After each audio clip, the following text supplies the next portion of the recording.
Hello' guys, good morning. আজি ৰূপটো অলপ বেলেগ দেখিছে। মানে আজি আমাৰ গাঁৱৰে দৌল মন্দিৰত মানে ভাগৱত পাঠ হৈছে, তালৈ আহিছোঁ। সেইটো চাই থাকক। এখন গেটখন হয়, এই গেটৰ পৰা সোমাই যাব লাগে।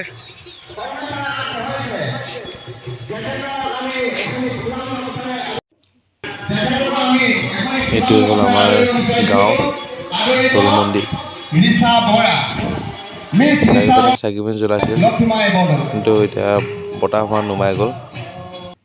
সন্মানীয় সন্মানীয় আই মাতৃসকল, স্বনামধন্য বিভিন্ন অনুষ্ঠান প্ৰতিষ্ঠানৰ লগত জড়িত মাননীয় শ্ৰীযুত লক্ষী মোৰ প্ৰিয় মানুহজনী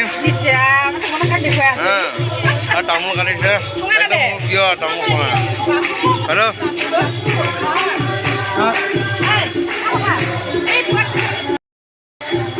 আমাৰ ইয়াত আৰু ভোজ ভাত হৈ আছে। আমাৰ ছেক্ৰেটাৰী বাইদেউ আহিছে এতিয়া, বহুত লেটকৈ আহিছে।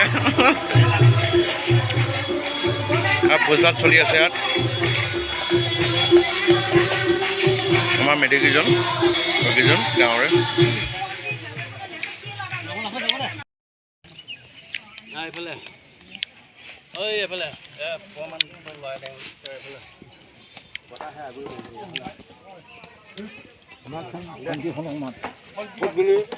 দেখি ন মানুহটো নহয়, এইটো খোৱা মানুহ মানুহটো নুতুলিবি, তুলিবি আকৌ মানুহটো বহিলে বহক দে নহয় হ'ল মজা এতিয়া লাগে নহয় দে। আৰু আমাৰ ভিনি চব্জি কাটি আছে। ভিনি কি হ'ল কেনেকুৱা লাগিছে চব্জি কাটি? আমাৰ কাটি চব্জি আলু কাটিছে দিয়ক।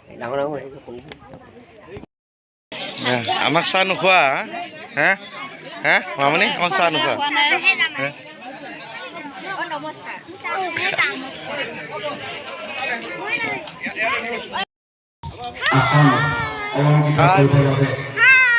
কি খবৰ? নামটো ল'বই লাগিব। তেখেতে বিভিন্ন অনুষ্ঠান প্ৰতিষ্ঠানৰ লগত তেখেত জড়িত। তেখেত চাহ খাব নোখোৱা? আমাৰ বুবুল ডেকাই জেনেৰেটাৰ ৱাৰ ঠিক কৰি আছে। কেনেকুৱা লাগিছে? ভাল লাগিছে।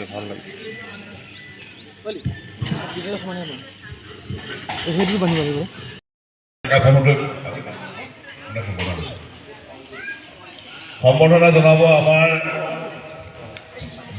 পাৰ্থচাৰ্য মহোদয় বিপুল চন্দ্ৰ মেধি, অঞ্জলি দেৱী। এই অঞ্জলি দেৱী পাৰ্থচাৰ্য বিপুল মেধি, মৰিগাঁও জিলা কেন্দ্ৰীয় ভাগৱত চৰ্চা কমিটি মূল পাৰ্থচাৰ্য।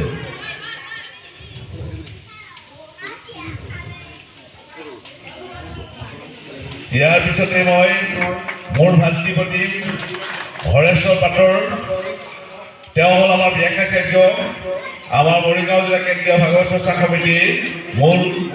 তেওঁক এখন ফুলাম গামোচা আদৰণি জনাব দৰ্ণা ডেকা।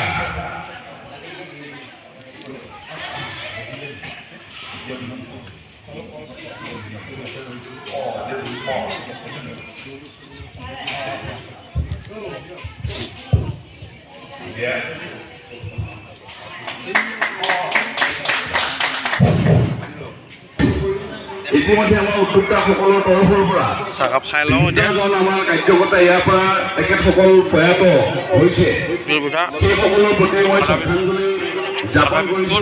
যিহেতুকে তেওঁলোকৰ বিদেশী আত্মাই য'তেই নাথাকক এই মন্দিৰৰ আমি ঘৰত দৌৰ খাওঁ কিন্তু ওচৰত খাই থাকিলে এইটো কাম কৰি আছে মানুহ বা ডিষ্টাৰ্ব হ'ব পৰিৱেশলৈ আহিছে গতিকে পৰিৱেশৰ লগত সংগতি ৰাখি আজি আমাৰ যি অনুষ্ঠান ভাগ আমি আয়োজন কৰিছোঁ গতিকে আয়োজন আমি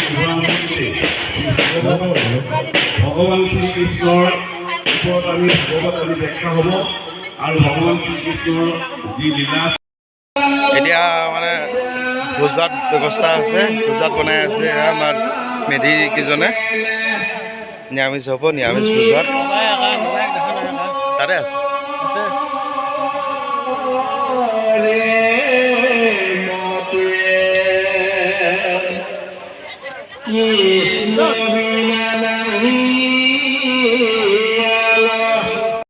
আৰু পায়স বনাইছিলে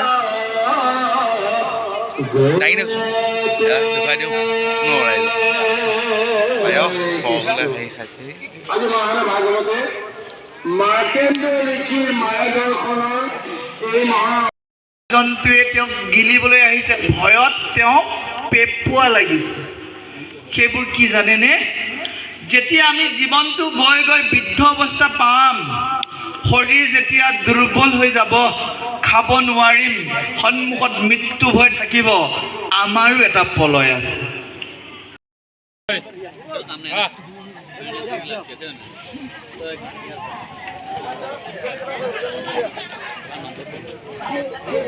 Gracias.